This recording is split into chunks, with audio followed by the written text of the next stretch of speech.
আসসালামু আলাইকুম। আশা করি সকলে আল্লাহর অশেষ রহমতে খুব ভালো আছেন। আমিও আলহামদুলিল্লাহ খুব ভালো আছি।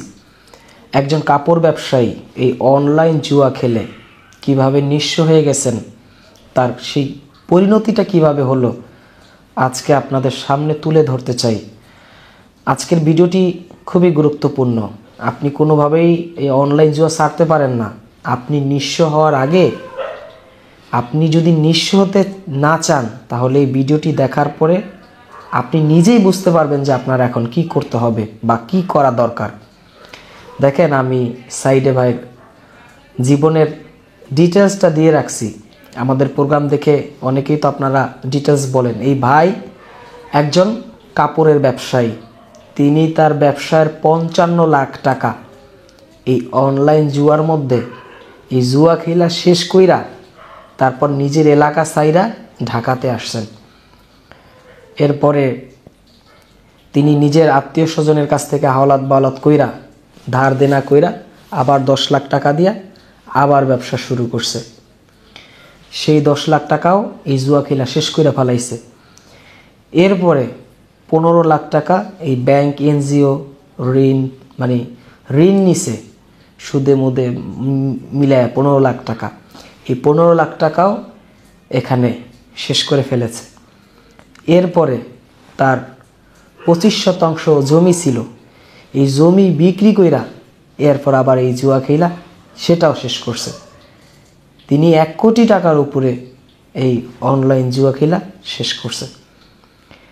এখন এই যে তার ধ্বংসলীলা শুরু হইল, প্রথম তিনি একজন কাপড় ব্যবসায়ী ছিলেন, সেখান থেকে তিনি কিছু টাকা লস কইরা ফেলাইছেন। সেই লস উঠাইতে যায় উঠাইতে যায় এরকম ঘটনা ঘটে। মানুষ প্রথমেই 10 লাখ, প্রথমেই 20 লাখ বা একটা ব্যবসা প্রতিষ্ঠান প্রথমেই ধ্বংস কইরা ফেলায় না, বা এটা একদিন 2 দিন এরকম ঘটনা ঘটে না। প্রত্যেকটা জুয়াখোর যারা এই জুয়ার সাথে সম্পৃক্ততা আছেন, কেউ না কোনোভাবে কারো না কারো মাধ্যমে এই জুয়া খেলাটা শিখছেন। তাহলে যার কাছ থেকে শিখছেন সে আপনার বন্ধু হতে পারে, আপনার কাছের এলাকার বড় ভাই, ছোট ভাই হতে পারে। এরা আপনার ভাইও না, বন্ধুও না। যে আপনার জুয়া খেলা শিখায়, যে আপনাকে এই অন্যায়ের মধ্যে লিপ্ত হওয়াটা শিখায়, সে কখনোই ভাই কিংবা বন্ধু হতে পারে না। তিনি শত্রুর চাইতেও জখম।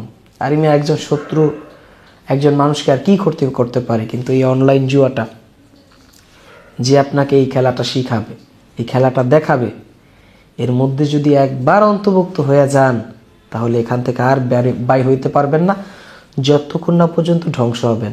আর যদি আপনি প্রিন্স ভাইয়ের প্রোগ্রাম দেখে থাকেন, প্রিন্স ভাইয়ের কথাগুলো শুনে থাকেন, যেমনটা আমাদের চ্যানেলে প্রোগ্রাম দেখে 8,000 5 আর 3 8,000 মানুষ এই অনলাইন জুয়া খেলবে না তারিখ সহ উল্লেখ করে গেছে।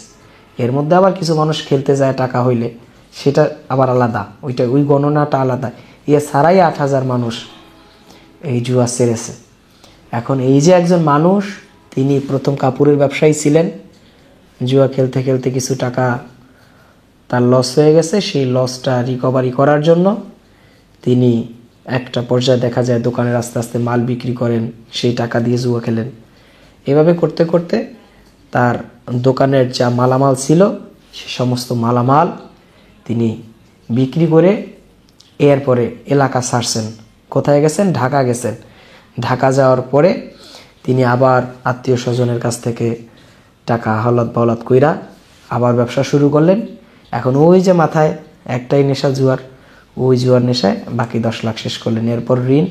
তো তিনি সবচেয়ে দুঃখের এবং কষ্টের বিষয় যেটা বললেন, তিনি বলেছেন যে 8 জন তার প্রতিষ্ঠানে চাকরি করত, এখন তিনি নিজেই তার অন্য একটা প্রতিষ্ঠানে চাকরি করেন। এ হলো অনলাইন জুয়ার ফলস্রোত। প্রিয় আমার ভাই, প্রিয় আমার বন্ধু, প্রিয় আমার শুভাকাঙ্ক্ষী, ভিডিওটি দেখতেছেন, কথাগুলো শুনতেছেন, এই ভিডিওটি দেখার পরে, শোনার পরে আপনি নিজেকে কি পরিবর্তন করবেন আমি জানি না। তবে আমি মনে করি যে আপনি যদি এখন পর্যন্ত এই জুয়া খেলে থাকেন বা ছাড়বেন এরকম একটা চিন্তা করছেন, তাহলে আপনার উচিত হবে যে আমার এই ভিডিওটি শেষ হওয়ার সাথে সাথেই, মনে করেন আপনি আমার কথাগুলো শুরু থেকে শেষ পর্যন্ত শুনতেছেন, এই ভিডিওটি শেষ হওয়ার সাথে সাথেই আপনি খাস্তা অভাব পড়বেন। তা না হলে আপনিও এখন ধ্বংসের যে প্রান্তে আছেন, আস্তে আস্তে আস্তে আস্তে আস্তে কি আপনি ধ্বংসের শেষ প্রান্তে চলে যাবেন। আর যদি আপনি এখন এই মুহূর্তে ভিডিওটি শেষে আপনি যদি খাস্তা অভাব আল্লাহর কাছে করতে পারেন, তাহলে আপনার যে কয় টাকা চলে গেছে, কিছু টাকাই তো চলে গেছে, তাই না? এর চাইতে বেশি টাকা আপনি আবার ইনকাম করতে পারবেন, এর চাইতে বেশি টাকা আপনি আবার পাবেন। আপনার যা হারায় যা যায় আল্লাহ পাকের চেয়ে বেশি দেয়, এটাই বাস্তব সত্যি কথা। আপনার যদি সেই চেষ্টা, আত্মবিশ্বাস থাকে, আপনি এটা পাবেন। এই জন্য হতাশা হওয়ার কিছু নাই, ভাইঙ্গা যাওয়ার কিছু নাই যে আমার তো টাকা চলে গেছে, এই জীবন রাইখা কী করুম। অনেক আছে না যে এরকম হতাশ হয়ে যায় যে কিছু টাকা চলে গেছে। আরে ভাই, আমার কথা হইলো গেছে তো কিছু টাকাই গেছে, টাকা গেছে, টাকা পাওয়া যাইব, টাকা গেছে এই জন্য কি? টাকা তো মিয়া পুরুষ মাইসেই কামাই করে, আবার পুরুষ মাইসেই শেষ করে। এই জন্য হতাশ হওয়ার কিছু নাই। এই জন্য কি ওই 20 লাখ 50 লাখ টাকা ওই টাকাই না মিয়া, হাজার কোটি হাজার মিলিয়ন বিলিয়ন টাকার যুগ এখন। ওই টাকা নিয়ে টেনশন করেন না, প্রেশার নিয়ে তো হওয়ার কিছু নাই।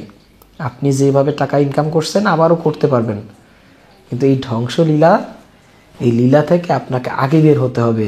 যদি এই লীলা থেকে আপনি আগে বের হতে পারেন, তাহলে আপনি যে টাকা শেষ করছেন, আপনি যদি ধৈর্য ধারণ করতে পারেন, ফাইন্নামাল উসরি ইউসর, আলাম নাসর সূরার এই আয়াতটা, যে নিশ্চয়ই কষ্টের পরে স্বস্তি আছে, শান্তি আছে। আপনি এখন কষ্ট করবেন, ইসলামের পথে আসেন, সমস্ত খারাপি অন্যায় অপকর্ম এটা বাদ দিয়ে দেন, যা হয়েছে হয়েছে, যা গেছে গেছে। এটা নিয়ে আর টেনশন বা প্রেশানি হতাশ হওয়ার কিছু নাই। কিছু অর্থই চলে গেছে, একটা ভুল করছেন, ভুলের মধ্যে অন্তর্ভুক্ত নিজেকে করছেন, সে বিনিময়ে টাকা চলে গেছে। আপনি তো সুস্থ আছেন, এই যে আমি কথা বলতেছি সুস্থ আছি। আমি 2 দিন আগে আমার একটা ঔষধের সাইড এফেক্টে দেখি যে আমার বমি বমি ভাব আসে, এরপরে আমার মাথা ঘুরায়। তো অসুস্থ যখন আপনি থাকবেন, তখন আপনি মনে হবে যে আপনি সুস্থ হইলেই আপনি ভালো থাকবেন। আপনি হসপিটালগুলোতে যা দেখেন, হাজার হাজার রোগীর সিরিয়াল। কি কারণে? মানুষ নিজের অসুখকে মুক্ত করে নিজে বাঁচতে চায়। কি করতে চায়? বাঁচতে চায়। আর যারা এই জুয়া খেলে হাইরা 5 লাখ 10 লাখ 20 লাখ 50 লাখ লস করে, এরপরে তিনি আত্মহত্যা করতে চায়। এটা কোনো সমাধান না, এটা কখনোই কোনো সমাধান না। এটা ভালো মানুষের কথাও না ভাই। মানুষ বাঁচার জন্য দেখেন যে একটা কিডনি কত দাম দিয়ে মানুষ কিনা, এরপর বাঁচার জন্য মানুষ সিঙ্গাপুর যায়, লন্ডন যায়, বিভিন্ন বড় বড় কান্ট্রিগুলোতে যায় চিকিৎসা করে নিজে বাঁচবে এই জন্য। আর যারা জুয়া খেলে, আরে মিয়া কয় টাকাই লস হয়েছে কন, চিকিৎসা করে কত মানুষে কোটি কোটি টাকা শেষ করে ফেলায় ছোট্ট একটা রোগের জন্য। আর আপনি হতাশ হয়ে পড়েছেন, এটা মানে কোনো কথা হইল? এই হতাশা, এটা আপনি হবেন কেন? এই হতাশা আপনার মধ্যে থাকবে কেন বলেন? আপনি নিজেকে সুন্দরভাবে আপনাকে সাজাবেন। কিভাবে সাজাবেন? আপনি মনে করবেন যে আমি সকালবেলা ঘুম থেকে উঠলাম, এই সকালবেলা ঘুম থেকে ওঠার পর আমার হাত দিয়ে যত কাজ করব সব ভালো কাজ করব। কিন্তু আপনি তো সকালবেলা ঘুম থেকে উঠেই বালিশের তলে তো মোবাইলটা নিয়ে খেলা শুরু করেন জুয়া। এরপর ঠিক গেছেন, এরপর আর নাস্তা পানি ভাল লাগে না, ওই লসের টাকা উঠানোর চিন্তা সারাদিন আপনি বিভোর হয়ে থাকেন। এভাবে কোনো মানুষের, একজন ভালো মানুষের, একজন সুস্থ সবল মানুষের এই রুটিন হতে পারে না। আপনি ঘুম থেকে ওঠার পরে আপনার রুটিন হবে যে মানুষের উপকার করবেন, জিকির আজকার করবেন, ভালো কাজ করবেন, হালাল যত কাজ আছে সেই কাজে নিজেকে অন্তর্ভুক্ত করবেন। কিন্তু সেটা না করে আপনি করতেছেন যে ঘুম থেকে উঠছেন, বালিশ থেকে মোবাইলটা বের করে বালিশের নিচ থেকে এরপর আবার এই জুয়ার খেলা শুরু করে দেন। এটা কোনো ভালো মানুষের রুটিন হতে পারে না। কোনো ভালো মানুষ নিজের কষ্ট অর্জিত টাকা এই মোবাইলের মধ্যে, এই অনলাইন জুয়ার মধ্যে শেষ করতে পারে না। আমার জানা মতে কোনো একটা ভালো মানুষ এই কাজ করতে পারে না। এখন আপনার জানা মতে আপনি কি করতেছেন না করতেছেন এটা আপনি জানেন। এখন আপনার করণীয় কি? যে বলবেন যে প্রিন্স ভাই আপনার কথা সবই বুঝলাম, তাহলে এখন আমি কি করব, আমার তো লস হয়ে গেছে। ওই যে আগে বলছি, যা হয়েছে হয়েছে, যা হয়েছে হয়েছে, ওইটা নিয়ে টেনশন বা প্রেশানি হওয়ার কিছুই নাই। ওইটার চিন্তা বাদ দিয়ে দেন। এখন জীবন শুরু হবে নতুনভাবে। এখন 2025 সাল, কত 2025, 2025 সাল, এখন 2024 সাল না। 2024 সালে যে ভুলগুলো হয়েছে, 2025 সালে যে সেই ভুলগুলো না হয়, সেই জন্য সেই লক্ষ্যে আপনাকে কাজ করতে হবে, তাহলে আপনি সফল হবেন। কথাগুলো ক্লিয়ার? আশা করি যে আপনি শুরু থেকে এখন পর্যন্ত কথাগুলো শুনতেছেন। অনেকে আছে টানাটানি করে দেখে, এনতে একটু থেকে ওদের একটু দেখে, যে দেখি কোনখানে কি কয়, এ তো বুঝবে না কিছু। আর যারা অপেক্ষা করে শুরু থেকে শেষ পর্যন্ত কথাগুলো শোনে, এগুলো অ্যান্টিবায়োটিক ওষুধের মতো কাজ করে। আমাদের প্রোগ্রাম দেখা অসংখ্য মানুষ এই জুয়া থেকে ফিরতে সক্ষম হয়েছে। আর যারা ফিরতে পারে না, এরা মনে করবেন যে পণ্ডিত, নিজেরে অনেকটা পণ্ডিত মনে করে এরা। আসলে এরা কিছু না, এরা ওই লস খায়া পইরা এরপর ডিপ্রেশনে সারাদিন ভোগে। এরা আসলেই পণ্ডিত না। তা আপনি যদি এখনই খাস তওবা করবেন, আল্লাহর কাছে তওবা করবেন, আস্তাগফিরুল্লাহ আল্লাযী লা ইলাহা ইল্লা হুয়াল হাইয়ুল কাইয়ুম আতুবু ইলাইহি লা হাওলা ওয়ালা কুওয়াতা ইল্লা বিল্লাহিল আলিয়্যিল আযীম। এভাবে আপনি তওবা করবেন, প্রতিদিন সকাল সন্ধ্যা 11 বার পড়বেন। আল্লাহর কাছে খাস তওবা করবেন যে আর কখনো যেন এই অনলাইন জুয়া বা প্রতারিত আপনি না হন। এই জন্য সমস্ত অনলাইন জুয়া থেকে আজকে ফিরে থাকতে হবে। আমাদের প্রোগ্রামগুলো যারা নিয়মিত দেখেন, চ্যানেলটি যারা সাবস্ক্রাইব করে রাখছেন, সকলকে ধন্যবাদ জানাচ্ছি। এতক্ষণ সাথে ছিলাম আমি প্রিন্স ফরহাদ। সকলে ভালো থাকবেন, সুস্থ থাকবেন। আখিরি দাওয়ানা আলহামদুলিল্লাহ ইল্লা বিল্লাহ। যারা এখনো নামাজ পড়েনি, নামাজ পড়ে নিন।